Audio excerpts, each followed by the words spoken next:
Hello from my side as well. First of all, can you hear me good in the back? Great. So I hope, even though it's afternoon, you still have energy to listen to my voice, because the next 15 minutes will be about the topic voice. So I will go through a bit, why are we investing at Amazon so heavily into this technology, and why we believe voice user interfaces are here to stay. So why are we doing this, and why do we believe this? And let me start from our company vision. So we want to be the most customer-centric company in the world. And when you then look into what we have done the past 50 years or 60 years, is like, we invented computers with keyboards. I'm still very slow in typing with 10 fingers.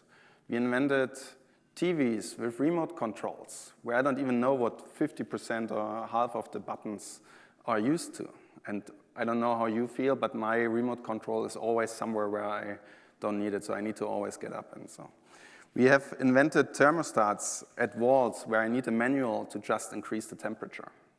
And then you can ask yourself, is this customer-centric? And to answer this, I want to show you a very short scene from a movie. So I'm a kid of the 80s. So of course, I have seen a lot of Star Trek movies. And let me just play this, hope that works. Please. Computer? Computer?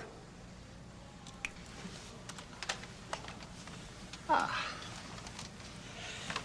Hello, computer. Just use the keyboard. The keyboard. How quaint. So I think this scene really brings it to the point. For all of us, it's very natural to type on this keyboard, to use this remote control.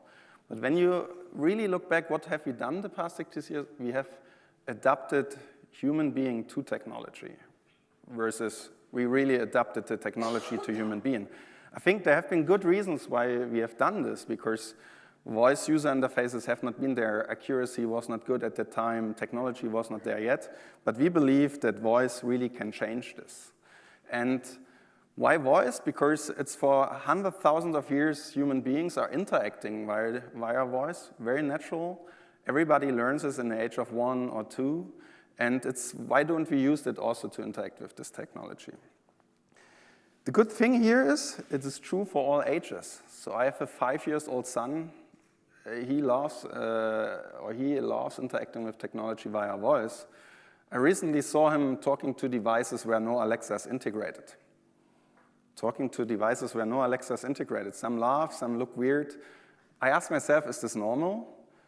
But to answer, then recently he also came back to me on the evening when I was typing on a keyboard. And it was super hard for me to explain to him what I'm doing there. And so to bring it back to, for him it's very natural. So he's a young generation, he does not know it differently. For us it sometimes feels a bit weird, but the pure natural approach is voice, for sure. So we don't say voice is replacing everything. There will be other interfaces as well. But voice has a lot of areas where it improves really things, where it does things more efficiently, where it opens up new opportunities, and so on. Just to give you a quick example.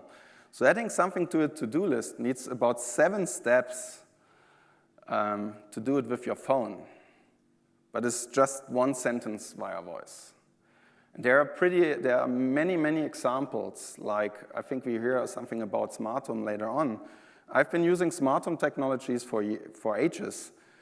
At some point, I started counting the smart home apps on my phone, and it's not very, so the value proposition of controlling your lights with a phone is not really there. That's why smart home really did not accelerate it 10 years ago and so on, because you are 3 times faster on a light switch on a wall than unlocking your phone, finding the right app, go to the right screen, finding the right light bulb, and then switch it on. So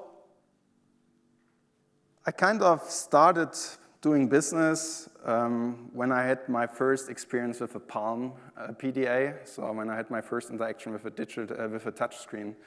For me, it was very clear that touchscreens will change the world, but it took about 10 years for touchscreens to really become mass market.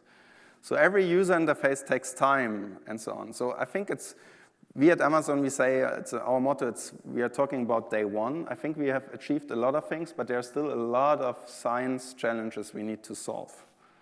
So one of this is accuracy. Accuracy is super important. Even though we are at 95% in terms of recognition accuracy, there's still a way to go. I worked 10 years back, I worked in consumer business for a weather company. And I always compare accuracy and how important it is with doing forecasts for the next day. So if you do forecasts for the next days, 30 days in a month, and you're just one day wrong, people don't trust your business anymore because people always remember this one wrong moment and they feel like forecasting weather is like rolling dice or so. In relation to this, I always get questions like, when is computers taking over, and so on. So I'm not the machine learning and an AI expert, but what we see is that the technology and the acceleration of this technology is really becoming more faster and faster. So that's why we saw, I think, about 3-4 years ago, we saw that a lot of different technology can fit together. So we had scalable computer power with our cloud service. Algorithms became more performant and so on. So that's why we decided, okay, we will launch this voice assistant called Alexa. You can think of Alexa like an extension of your brain. It's a software stack running in the cloud where different hardware can access. And Jeff Bezos some time back said, the most radical innovations are those who empower others to be creative. And there are not many companies out there who can so heavily invest into voice technologies. We have more than 10,000 people working on a lot of hard science challenges. But we want to open this for third parties to be part of this. And that's why we also developed a framework which enables two sides of the business. So one is the Alexa voice service, which enables other hardware manufacturers, brands, and so on to integrate Alexa into their devices. So our vision is there to get Alexa everywhere. So to close back to the Star Trek movie, wherever you are, you should be able to talk to Alexa and you should get this magical voice back.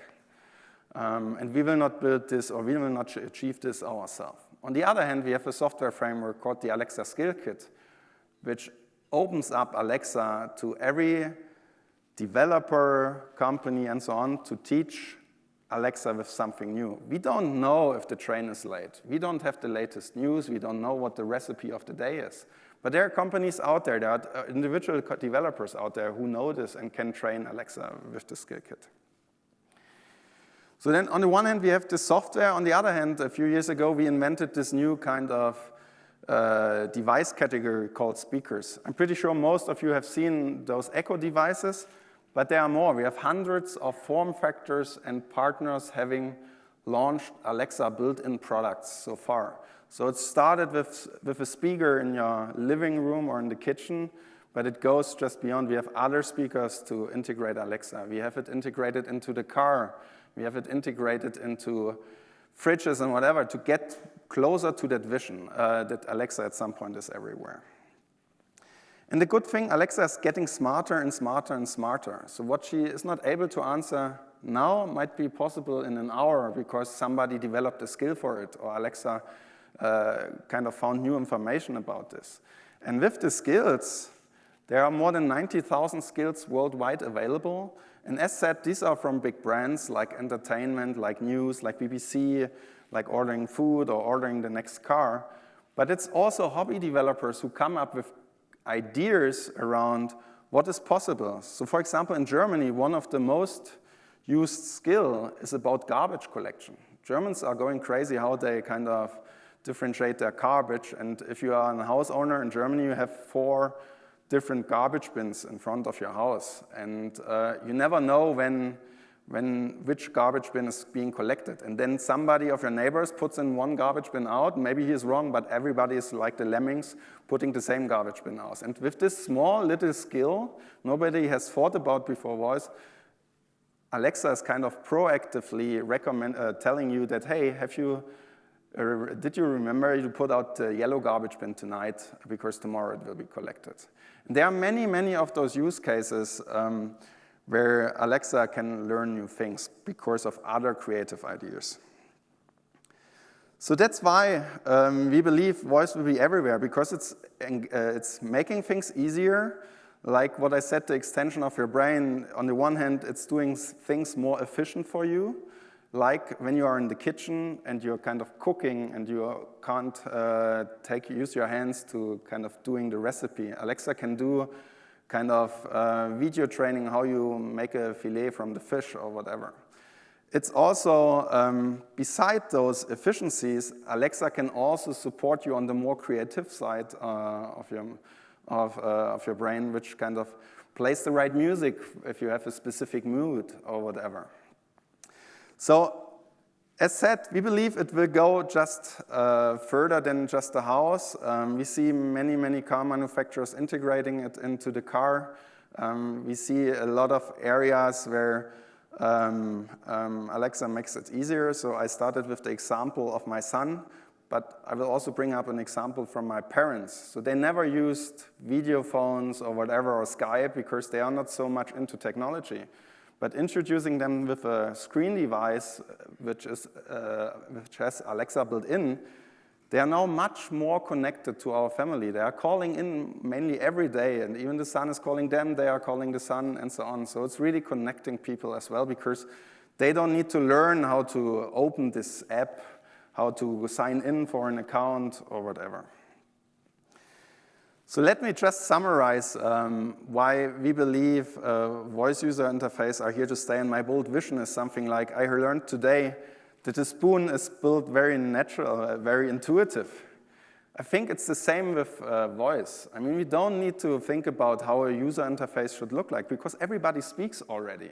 There might be different languages, but it's something we can solve at some point.